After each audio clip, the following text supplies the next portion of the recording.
Salomun alaykum hamra Turkiston. Avval Hamburgga xush kelibsiz. Ikkinchi mahfil bahonasi bilan Turkiston joylarini to'plab va Turkiston bayrog'ini ko'tarib, berga mashallah bir jami jo'shadi. Yana bu Turkiston bayrog'ini ko'tarishga bu qassom ichishi, bu joylarni to'plash maqsadingiz nimada? Yana siz millatga nima payon berasiz bu nimalar bilan? Birinchidan assalomu alaykum o'zizga va ikkinchidan Janubiy Turkiston muboriz yigitlariga va dunyo turklariga. Bizlarda bu payonimiz budiki o'sha fashisti yetakchilari bo'lganlarga, bularga bizlar ko'rkazamizki, bu qasamimizga bizlar to qiyomat, to o'lgunimizcha vafodor qolamiz. Bu mazlumiyatdan xalqimizni chiqarish uchun mujodalamiz davom bor. Bu urriyat Turkiston uchun jon bermoqqa hozir biz. Bu ittifoqlarni bizlar bundan kada ko'proq qilishimiz kerakki, baxotir bizlarda bir ta'dod fashizmning yetakchilari mana shunday ittifoqlarga mamoniyat qiladi. Bu ko'rgan tushlarini Amin Daryoga aytdilarki, bu muboriz yigitlar bu yo'ldan dönmas. Bu da'vo bizlarning da'vomiz emas, bu da'vo o'tmish bobolarimizni, niyokonimizni tarix bo'yicha bizlarga bo'lgan zulm ostiga qolgan xalqimizni da'vosidir. Buning uchun bizlar o'lgunimizcha davom beramiz bu yo'lda. Davom bermoq bizlarning bo'ynimizning burchidir. Buni farzi ayn bilamizki, xalqimiz uchun, tilimiz uchun, farhangimiz uchun, tariximiz uchun, kechmishimiz uchun, kulturimiz uchun buni g'urur bilan g'urur, iftixor, izzat da'vo bilib davom etamiz. Bu kelishimiz bizlarda albatta Hamburgga, albatta berga bu da'voni na tanho bizlarda o'zimiz uchun kelgan bo'lsak, berga Janubiy Turkiston 20 million o'zbek, turkman, qozoq, qirg'iz, aymoq va mo'g'ul shu qondoshlarimizni da'vosini toshmoq uchun Hamburg emas, dunyoning har yeriga bo'lsa, bundan kada qiyin tog'lar bo'lsa bizlar chiqmoqqa hozirmiz va bosh bermoqqa ham hozirmiz bu da'vo uchun. Bu o'zbek turkmanda buyuklari shunday qadar hech bir zaman Turkiston uchun mujodala qilmagan, har zaman Afg'on uchun mujodala qilib kelgan, qon Afg'on uchun bergan, urush Afg'on uchun qilgan. Sizlar bulardan ayrim harakatga o'tgansizlar yoki bular ulardan buyruq olasizlarmi? Sizlarni bu harakatlaringizga issiq qaraymi bu o'zbek turkmani buyuklari? Bizlar albatta hech kimdan hidoyat ham olmaymiz. Ularki Afg'onni yo Afg'on uyatga mujodala qilib bizlarni shahidlarimizni, avlodlarimizni ormonini va qonini yerga tashlagan. Birinchidan o'shalarki Afg'on odrasiga 5 lak shahidni Parki Shahodoy Javzjonga ko'milgan yigitlarni bayraqi o'sha Afg'on bayraqi edi, o'sha Amonni bayraqi edi ki o'shani kelib bir Afg'on tushirdi albatta. Na tanho uni o'zbek tushirgan bo'lsa yo tojik, uni Afg'on tushirgan. Bizlar ulardan buyruq ham olmaymiz. Bu da'vo meni sizni da'vomiz emas, bu da'vo 20 million xalq Turkiston janubini da'vosidir. Uning uchun bizlar o'zimizni bu oynaga ko'ramizki, o'sha xalqimizni dardini bu darddan, bu qiyinchilikdan qutqaraylik deb o'sha xalq bilan bir ses bo'lib bu da'voni davom beramiz. Har kim hamki buni bir shaxsga bog'laydi, bizlar shaxsparast emas, biz adab Turkistondir, rahbar Qur'ondir. Bizlarga hech o'namli emaski, har shaxs o'z shaxsiyatlarimizga hurmatimiz bor.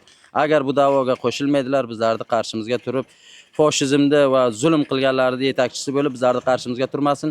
Oyindagi kelajakka Hazrat Amir Temur Shamsher Islomning qilichi bo'ynlariga albattaki bir kun bu urriyat olgan so'ra qo'yillar ularning bo'yniga.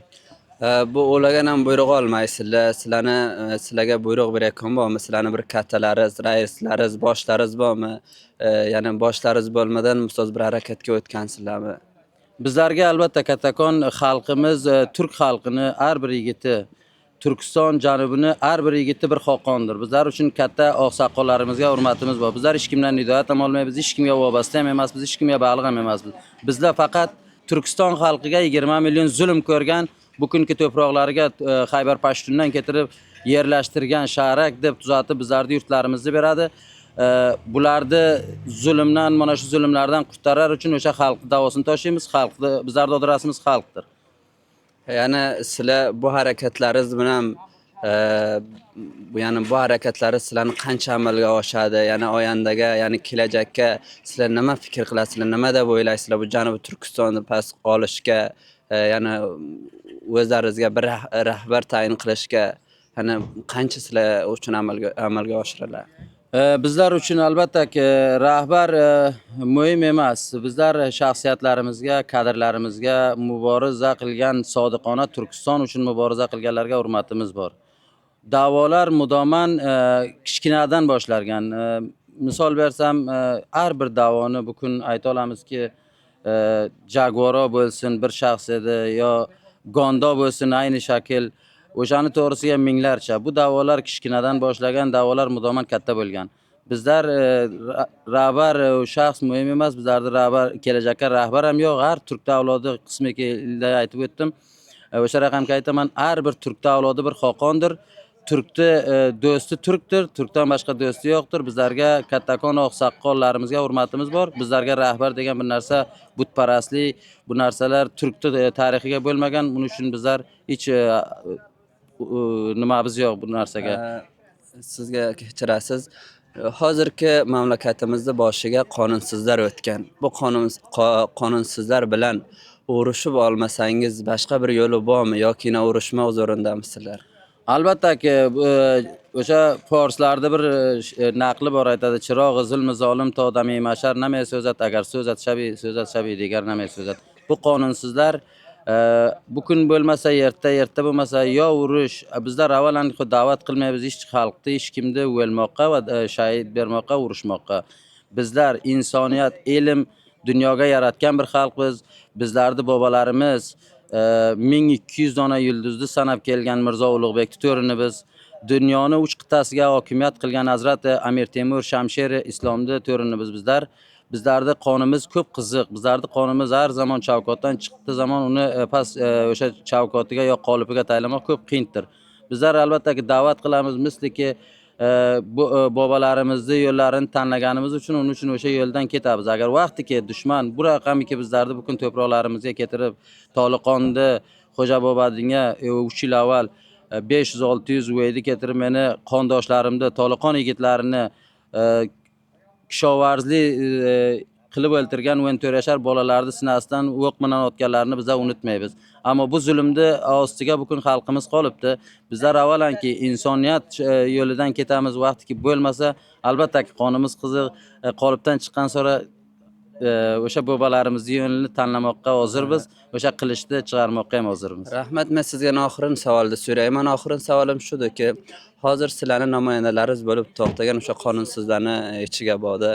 Hozir eshitamizki, har viloyatga yo Pokistonli bo'lsin, ya'ni bilmayman, ya'ni xalqda aytishicha Pokistonlarni keltirib birlashtirib atibdi. Bular oyandaga sizlar uchun bir ya'ni bir xatar bo'lmaymi?